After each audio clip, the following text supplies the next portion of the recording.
Hello दोस्तों, आज मैं आपको पढ़ाने जा रहा हूँ क्लास 10 का chapter first a triumph of surgery. तो इस चैप्टर के कैरेक्टर्स देखते हैं। फर्स्ट कैरेक्टर मिस्टर पैम्प्रे, जो इस कुत्ते की मालकिन होती है। सेकंड ट्रिकी, जो ये कुत्ता खुद होता है। और थर्ड मिस्टर हैरियट, जो इस कुत्ते का इलाज करते हैं। और फोर्थ स्टाफ, जो उसकी मालकिन का होता है। हाँ तो चलिए दोस्तों, स्टोरी की तरफ चलते हैं अब। हाँ तो कहानी का प्लॉट कुछ इस तरह है कि जो डॉक्टर हैरियट है, वो कहीं जा रहे होते हैं अपनी गाड़ी से, और रास्ते में जाते हुए उन्हें कुत्ता दिखता है जो ट्रिकी होता है। उसे देख के वो डॉक्टर शॉक हो जाते हैं कि वो कुत्ता इतना मोटा कैसे हो सकता है, वो भी एक ब्लॉटेड सॉसेज की तरह। ब्लॉटेड सॉसेज एक डिश का नाम है जो बिल्कुल फैली हुई होती है। डॉक्टर हैरियट ये भी देखते हैं कि उस कुत्ते के चारों पैर चारों कॉर्नर में फैले हुए होते हैं, और उसकी आंख से मानो जैसे ब्लड गिर रहा हो। उसकी आंख पूरी लाल थी और उसकी जीभ बाहर लगी हुई थी। और फिर जो मिसेस पेम्फ्रे, जो उस कुत्ते की मालकिन होती हैं, वो एकदम जल्दबाजी में कहती हैं उस डॉक्टर से कि देखिए इसे क्या हो गया है, कि देखिए ट्रिकी को, ये कितना कमज़ोर लग रहा है। ऐसा लग रहा है कि इसके अंदर एनर्जी बची ही ना हो। मुझे तो लग रहा है कि ये मेल न्यूट्रिशन का शिकार हो गया है। इसलिए मैं इसे बीच बीच में कुछ एक्स्ट्रा फूड दिया करती थी, जैसे कि मैं इसे मेल्ट देती थी और बाउल ऑफ हॉर्लिक्स दे देती, जिससे रात में अच्छी तरह सो पाए। फिर डॉक्टर हैरियट मिसेस पम्फ्रे से कहते हैं कि मैंने आपसे कहा था ऐसी मीठी चीज़ मत दें, क्या आपने ऐसा किया? फिर मिसेस पम्फ्रे कहती हैं कि मैंने ऐसा करने की बहुत कोशिश की, पर इसे केक और चॉकलेट बहुत पसंद है, इसलिए मैं इसे बिना दिए रह नहीं पाई। मैंने यह सब चीज़ें इसे इसलिए दी क्योंकि यह अपने आप को बहुत ही कमज़ोर महसूस कर रहा था। उसके बाद डॉक्टर हैरियट ट्रिकी की तरफ देखते हैं और वो समझ जाते हैं कि ये कुत्ता इतना लालची था कि वो किसी भी चीज़ के लिए रिफ्यूज़ नहीं करता था। फिर डॉक्टर हैरियट मिसेस पम्फ्रे से ये भी पूछते हैं कि क्या आप इसे एक्सरसाइज कराती हैं? फिर मिसेस पम्फ्रे कहती हैं कि हाँ, ऑफ कोर्स कराती हूँ ना। जैसे ही मेरे साथ घूमने आए, ये भी एक्सरसाइज ही तो कर रहा है। और पहले ये एक और काम करता था। पहले जब मेरा गार्डनर हॉटकिंग था, वो रिंग फेंका करता था और ये डॉग उसे लेके आया करता था। इसी बहाने इसकी एक्सरसाइज हो जाया करती थी। पर अभी उसे एक बीमारी है, लम्बैगो। इस बीमारी में मसल्स में पेन होता है, इसलिए वो छुट्टी पे गया हुआ है। वह अंदर से गुस्सा हो जाते हैं और कहते हैं कि आप मेरी बात समझने की कोशिश कीजिए। अगर आपने इसका खाना कम नहीं किया और एक्सरसाइज नहीं कराई, तो यह और भी बीमार पड़ सकता है। प्लीज़ दिल को मत कीजिए और स्ट्रिक्ट डाइट बैलेंस कीजिए ट्रिकी के लिए। फिर मिस्टर पम्फ्रे कहती हैं कि आप जो कह रहे हैं वो बिल्कुल सही कह रहे हैं, पर यह काम बहुत मुश्किल है। फिर उसके बाद वो अपना सर झुकाती है और वहाँ से पहली फुर्सत में निकल जाती है। फिर डॉक्टर हैरियट सोचते हैं कि ट्रिकी, जो उस समय कोट पहने हुए था, उसके अंदर उसकी भावना दब के रह जाती हैं, जिससे ये पता चल रहा था कि ट्रिकी बहुत ज़्यादा सफ़र कर रहा है उस टाइम में। वह जानते थे कि आगे कुछ बहुत बुरा होने वाला है। वह जानते थे कि ट्रिकी की मालकिन बहुत अमीर है। जैसे विंटर के लिए अलग कोट था और रेन के लिए अलग कोट था। कोटों से उसकी अलमारी। फिर यहाँ पे डॉक्टर हैरियट कह रहे हैं कि जैसे कि उन्हें पहले से ही पता था कि ट्रिकी की मालकिन का फ़ोन उनके पास आने वाला है कुछ ही दिनों में, और उनकी जो एक्सपेक्टेशन है वो बिल्कुल सही निकलती है। कुछ दिनों में उसकी मालकिन की तरफ से इनको कॉल आती है और मिसेस फम्फ्रे से बोलती हैं कि यहाँ तक कि खाने के लिए उसे उसका फेवरेट फूड भी दिया जाए, तो वो उसे भी खाने से रिफ्यूज़। वो कुछ नहीं खा रहा है, वो बस अपने रग पे लेटा रहता है और ज़ोर ज़ोर से पेंटिंग किए जाता है, मतलब ज़ोर ज़ोर से सांस लेता रहता है। ये सब सुन के डॉक्टर हैरियट कहते हैं कि ट्रिकी को एक रात के लिए हॉस्पिटलाइज करना पड़ेगा। यही उसको बचाने का एक रास्ता है, ताकि उसे अंडर ऑब्जर्वेशन रखा जा सके और जाना जा सके कि उसे क्या प्रॉब्लम है। तो यहाँ पे मिसेस फम्फ्रे को कहा जा रहा है पुअर लेडी।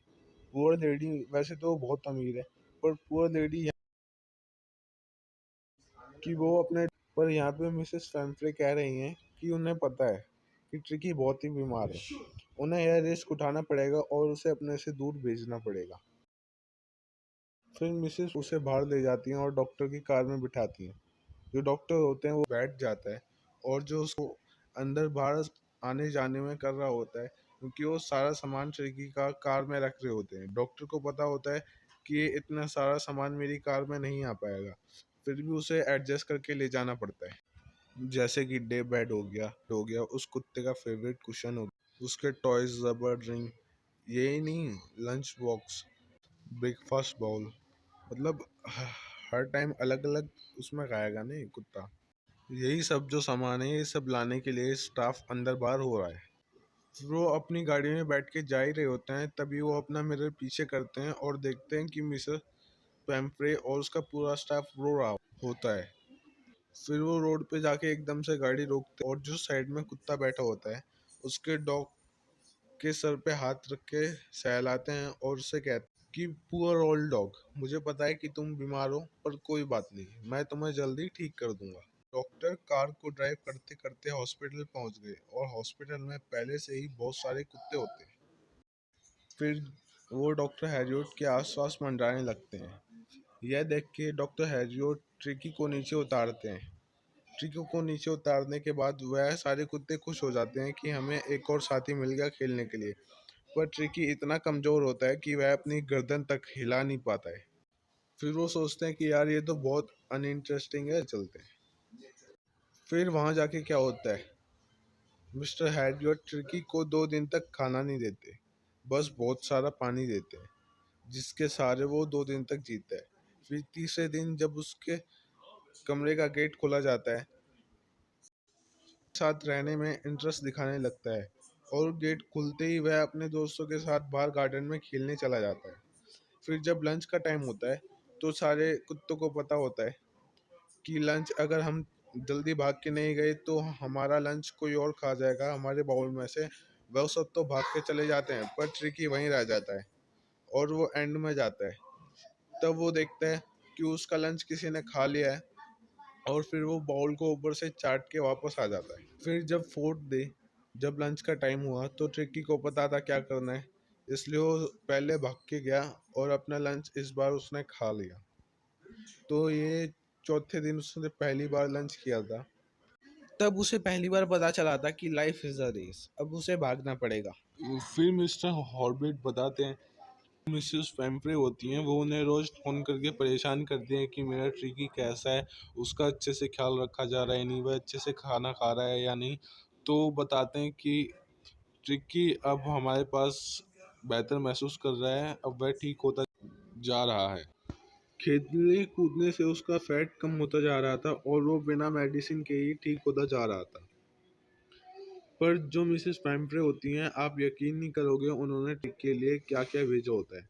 हम सब होते अपनी नॉर्मल लाइफ में तो क्या भेजते हैं अपने डॉगी के लिए, पेडिग्री, पर नहीं वह अपने डॉगी के पीने के लिए बेचती है विस्की, ब्रांडी, अंडे 2-2 दर्जन। देख लो, मैं मजाक नहीं कर रहा, तुम्हारी बुक में लिखा हुआ है, पढ़ लो। खैर, तुम्हें पढ़ना होता तुम ये वीडियो क्यों देख रहे होते। फिर डॉक्टर हॉर्बिट सोचते हैं कि क्यों ना इस कुत्ते को लाइफ टाइम एडमिट कर लिया जाए। फिर वो सोचते हैं कि नहीं नहीं नहीं, जो इसकी मालकिन है वो उसके बिना मतलब मर ही जाएगी।